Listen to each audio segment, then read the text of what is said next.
Hello and welcome to the Discraft Presents March Mayhem in November, thanks to COVID, but we're still out here on this beautiful fall day, and I'm here on the mic with Robert Santala. How you doing, RJ? Yeah, I'm doing pretty good. You know, it was way too beautiful outside. Yeah, 70 degrees in November. Why wouldn't you want to be out here? Yeah, it was pretty gross, actually. Yeah, thanks again to our sponsors of the tournament, having some great events out here in the Michigan area, and taking a look at our standings. We have Josh Taylor, Bart, Andrew Marwede, Noah here in our top four. So taking a look at them, we have Josh doing... I didn't know he could do this. Why didn't he do He's not even looking. He's looking at the camera. Yeah, that's gross. It's so good. He's a phenomenal putter, great consistent player. Second half of Team Taylor Disc Golf. We had the son round one. We had the dad round two. We have Bart here from Ohio. We won't hold that against him today. I will. We saw him on the Oakland County Championship coverage as well. Super excited to have him back, and our super fall festive Mr. Andrew Marwede.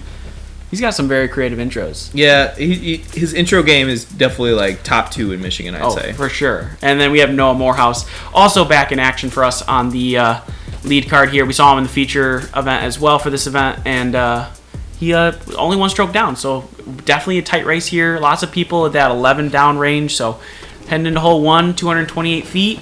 Kind of a straight shot here, just throwing that straight putter. Yeah, I mentioned it during round one, but that first like initial gap is probably the most intimidating part of this hole, because you just gotta throw it straight. I mean, just throw it straight. Obviously, that's it.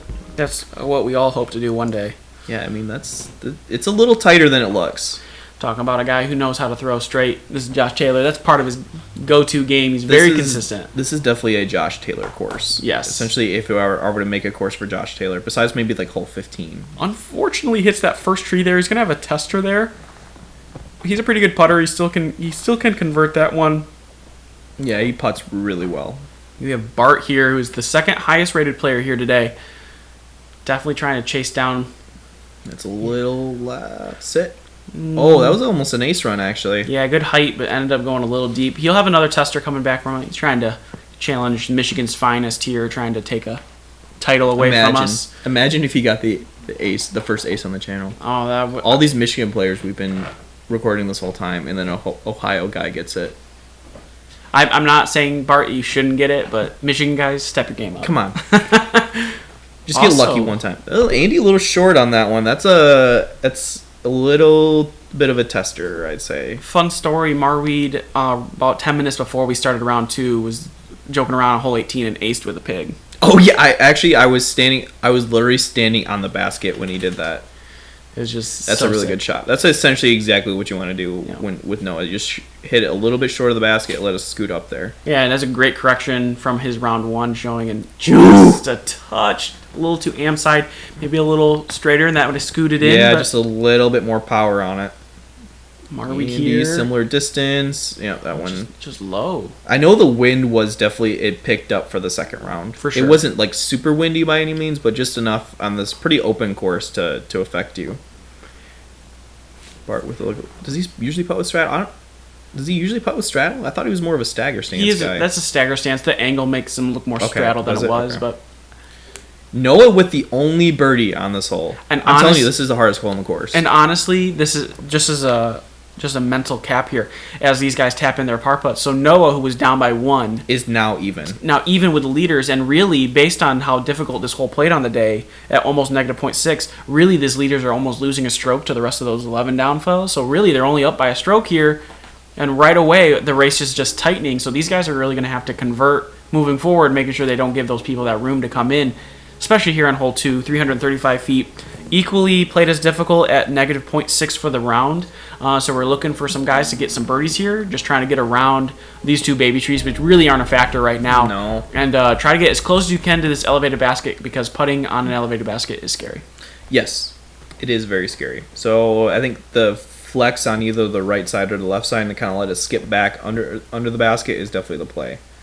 One thing I really liked as a kind of a reflection on our state coverage is that they took a lot of baskets and did this to it, and they elevated it and put pyramids on it. I hate it.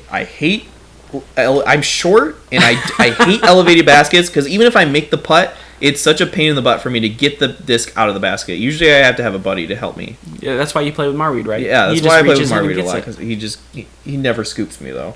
Never. two good first drives there. A little testers there, probably 20 to 25 feet. But I think Noah's a little bit closer, but yeah, Josh is definitely at that tester range. I played with Josh first round, and he had like the same exact putt. So I'm expecting him to make it because he made it first round. We got Bart here. He's got lots of power. That's essentially exactly what you want. Oh, that tree might be in the way actually a little bit. Is he just to the right of it? Is he? Okay. Yeah, he's just to the side of it. So he has an open view with if he straddles it. Because those branches do come into play. That I imagine during the summer months, the leaves definitely make more of a challenge. That's a good shot. Yep. I mean, I don't know how he gets that straight skip. That looked like it had so much angle on it too. Yeah, he kept it so low. We got to bring him on. Someone needs to interview him. How do you control angle skips? Yeah, that would be a good video for Crew 42 to do, huh? Oh, my goodness. Angle control with Andrew Marwede. Oh, and Josh, just a touch low. We saw that in round 1, too, by these guys who were at this distance. Just couldn't get it quite high enough. It's so hard to get the disc up in the air. Yeah, every single time.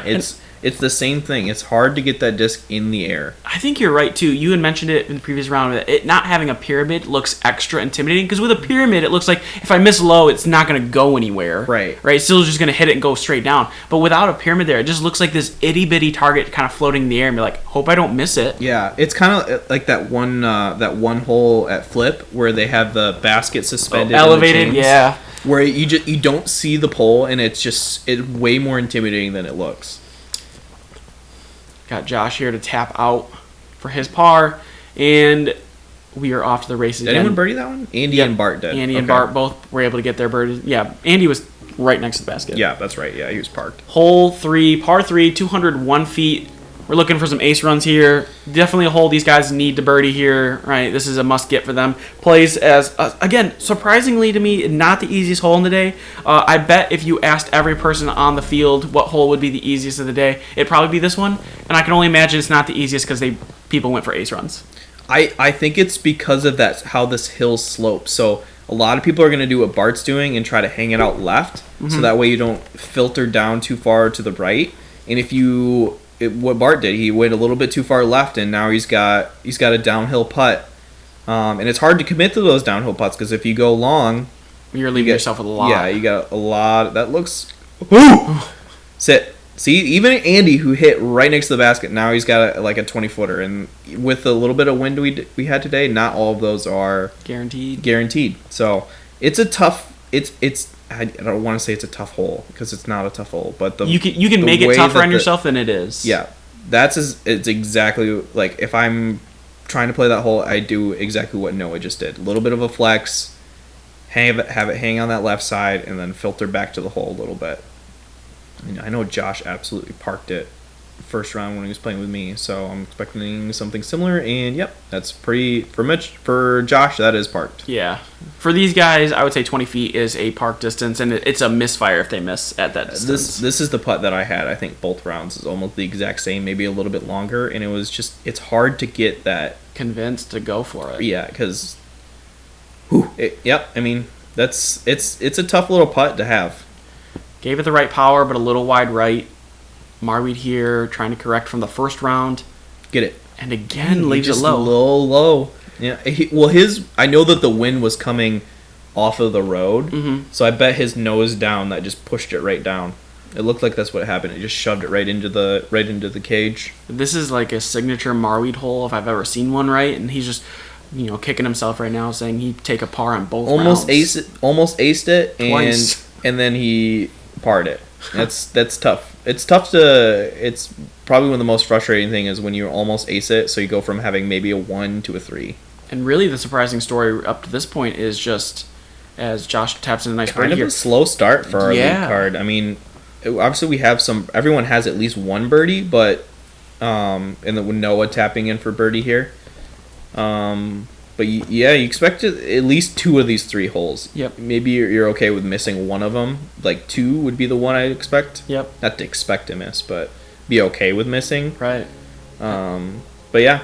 We'll see how this kind of plays out with the rest of the field. Heading to hole 4, 247 feet. Again, there's a Mando on the right side, so you want to throw that disc extra wide to the left and let it hyzer in.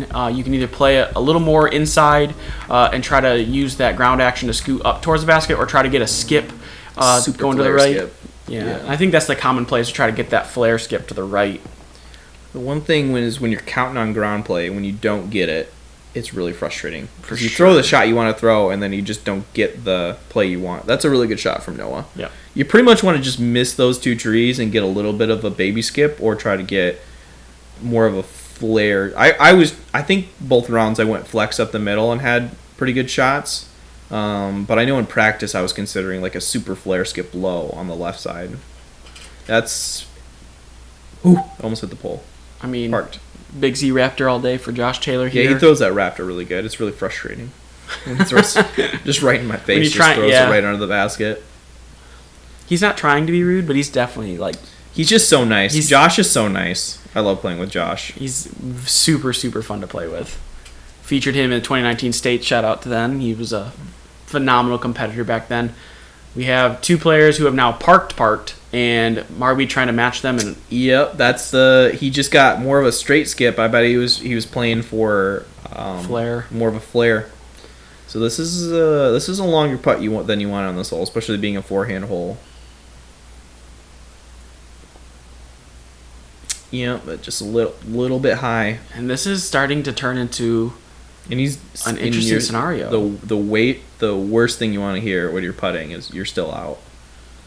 I hate that. When you miss a putt a little bit long, dang. And this is very interesting. Our lead hardest hole card in the course is just this is very strange to see. Like, our guys who have been just tearing it up to this point are now struggling. Like, we got some nerves for this. I mean, it's only 3-4 holes in, so you can't really... I don't think these are nerves. All these players have been on the camera now more than one round. They've been in this environment, so I don't think it's an impact of the tournament scenario. I think they're the wind definitely picked up though. Yeah, it definitely was a lot more windy at the second round. Yeah, just something to start the second round is just kind of getting them right now. They're gonna need to lock in quickly here as we head into hole 5, which is a more difficult hole. 270 feet. You're really just trying to throw something in that right gap if possible, and have it kind of get up to the basket there.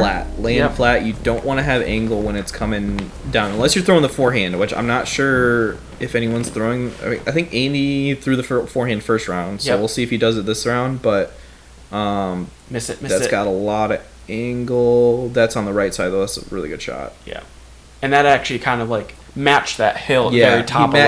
So I mean, that's the difference between, I'd say, AMs and pros is knowing your angles. Yeah. So I know that's one thing I'm trying to work on a little bit better, is just knowing how I want the disc to hit the ground. Yep. I mean, that's obviously putting, I'd say, is the number one difference between AMs and pros, but just angle control is the kind of that next step. If you can really identify how you want the disc to hit the ground, I think that's the difference.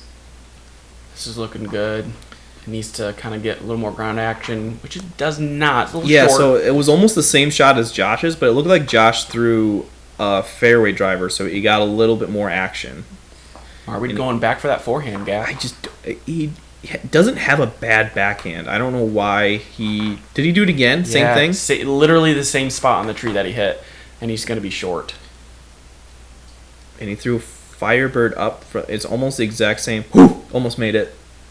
That would have been one heck of a save. Yeah, that would be a pretty good birdie. I mean, Marwede's got to this is very strange for him. He has had an incredible amount of success on our channel, where he's taken first in every event that he has been on our channel so far, except for one where he took second in the Kalamazoo Open back in 2019. And all of a sudden, he's looking at his second potential not first place finish here, because he is one down through 5. Which is just really uncharacteristic. Again, this is a lead card. All these guys can play. They all shot 13 down. And I would have said Marwede's 13 down was soft, because I thought he missed a couple holes, including hole 3 in round 1. So he had he was there to shoot 16 down, just missed a couple holes. And this is going to be interesting. Like you had mentioned, you get a bogey and you have to birdie out. And I think all these players are kind of in this scenario right now where it's like you feel like you've kind of had a bogey and you just need to birdie out now. Yeah, it really is one of those courses where even if you shoot 12 or 13 down, you're like, dang, I missed a couple holes. Yeah. You almost can never be happy on this course. That's the one thing that when I'm playing this course is I am not happy not birding every single hole. Right. It just feels like you should attack, and convert on everything as we head into hole 6, 225 feet, Saw Marwede park this one for CTP 50-50, which someone has stolen from him since then. So we're going to see if these guys can snag that 50-50 back from whoever took it. But pretty standard hole. You're actually going to the left or right of that gap. You'll see Josh throwing into this left gap with that Big Z Raptor. I don't get I think there's there's a tree or something like that with low-hanging branches. Okay, I guess like the low... Did he mean to go that low? No, he did not. So he said that he threw it too high in round 1. Wow. And then he overcorrected and threw it right at the ground, and it literally got the perfect leaf. Skip. It looked like it was like a Reed Frisker skip shot off the water. That's how low. I mean, that just glided on the ground. Yeah. Is it glid or glide? Glide. Okay. I don't know. I'm a math teacher. Is it actually glide? No, I'm a math teacher, not an English teacher. Right. I don't know. It's like geese, right? Where you say glide. It glided. I don't know. I'm going to let you be the expert on that and let someone in the comments fix us. Yeah, for sure. Somebody will probably roast us. Bart's put himself right next to that tree. We have Noah also in a good position. Maybe that tree's a little bit in his way, but he's pretty close. Yeah, that's pretty much a tap-in, I'd say. Marwede going with the forehand. Really stable Firebird here is his number 5. And sit. Ooh, almost took that 50-50 back. So sick. I'm sure he's fine with having the birdie, but I know Andy's super competitive, and he probably wants that 50-50. Yeah, and everyone wants an extra payday. Yeah, that's a little high on that one. I know that, again, I keep bringing up the wind, but it's probably the number one determining factor when you're playing disc golf as far as outside things you can't control, as far as like it affects every single shot. It's one of the, like, when it's raining and it's not windy, you can at least dry your disc off.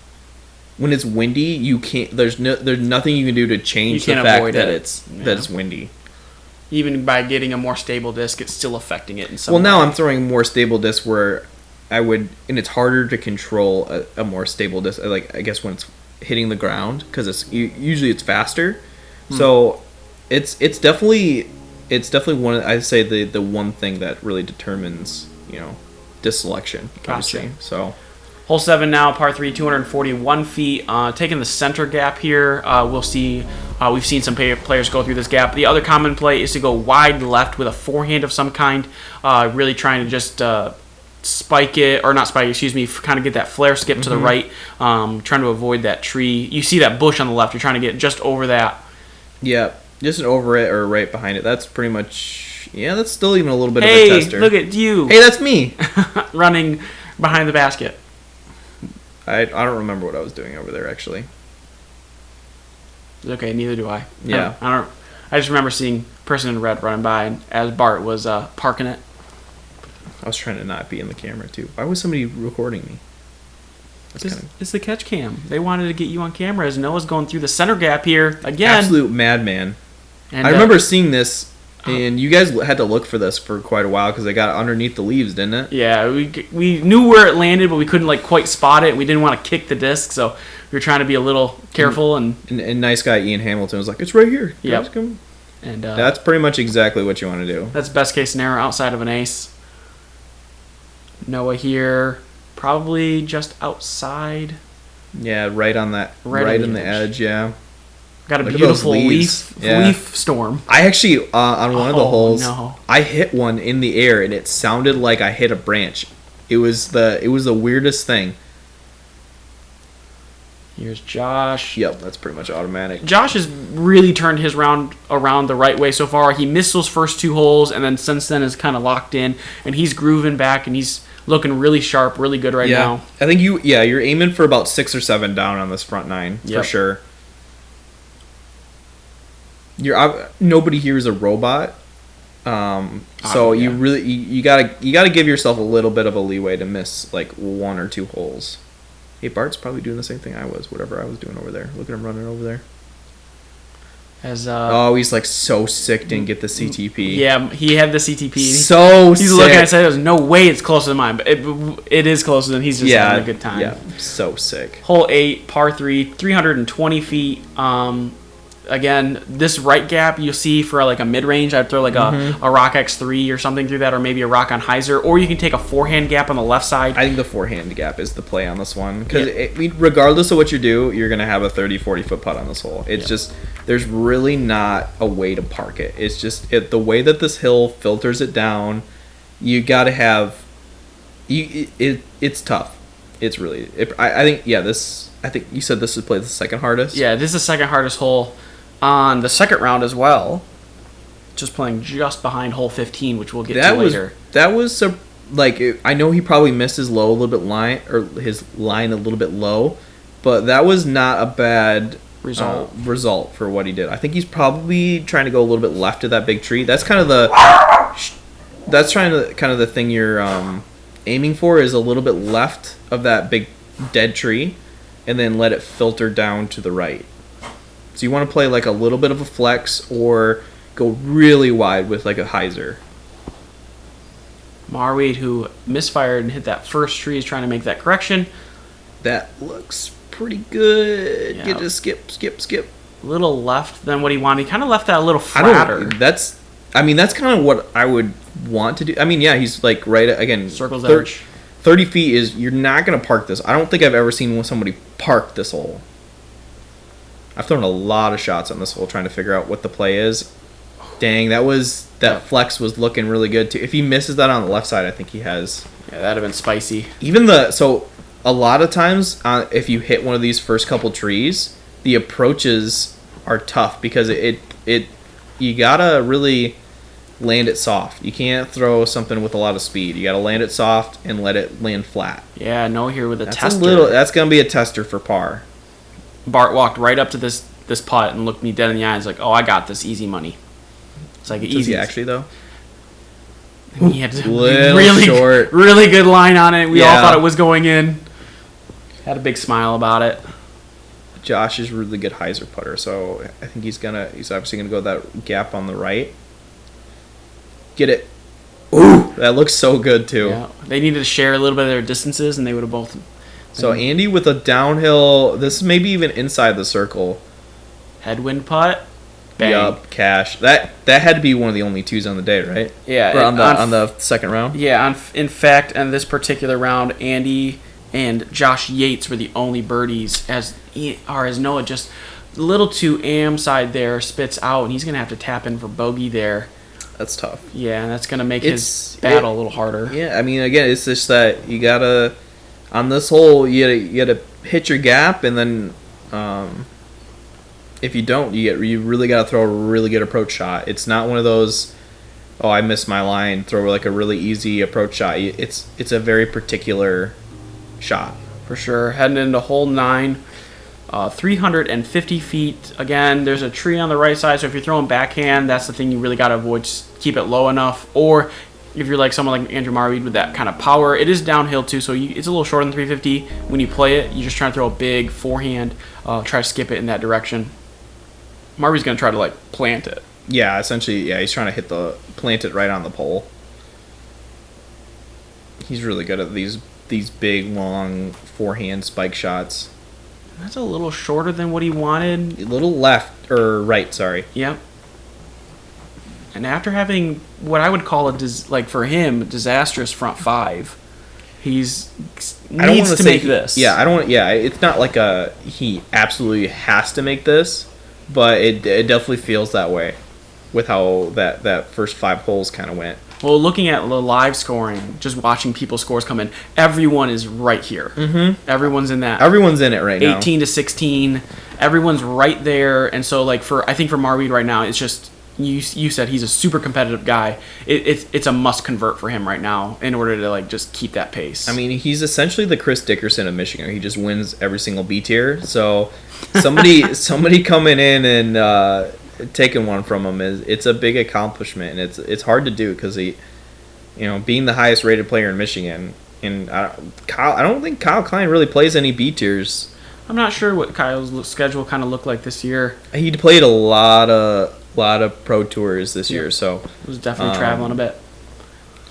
Noah a little far outside there, and the wind is definitely picked up at this point. I remember there's a bit of a swirl too, and yeah, that's high. Yeah, you can kind of see just never had a chance to come down. It up. Yeah. His putt, he's very much like a push with a little bit of spin. So with this style of putt, you really gotta adjust. That's a really good putt from Andy. Yeah, and those first 5 holes were really rough for him outside of hole 2, and he's done a nice job to end strong enough to at least get to 5 down for this front 9. Yeah, and you can see that wind just really held that one in the air. That's going to be a tough little comebacker too. I mean, that's right. That's not short. I can't remember which way the wind is. It looked like it was a bit of a headwind for that putt because it did hold it up. Yeah, you can see the flag in front of the a little bit right to left, but mostly head for Josh there. Yeah, that affected that one a lot. So that was a really good adjustment from Bart to put that right on the pole. Yep. He's had an up and down front 9 as well, but is able to convert a 5 down as well. Yeah, you got to really put a lot of the holes together here. You can't have a par birdie, par birdie, par birdie on this course. You really want to get 3, 4, 5, 6 in a row. Yep. And Josh Taylor also 5 down for the front 9. And Noah, unfortunately, falling behind the pace there. Only 2 down for this front 9 so far. He's put himself a little bit behind, but we have ourselves a race here on this feature car, or the lead card here. Everyone else in the field right now, checking the live scores, are just within the same limit. I would say, I think the next closest, we have a couple 17s, if I recall correctly. So definitely we have a race here. And thanks again to our Patreon supporters for continuing to get us out there to do more coverage. We appreciate that, and we'll see you guys on the conclusion of this tournament. Yeah, see you then.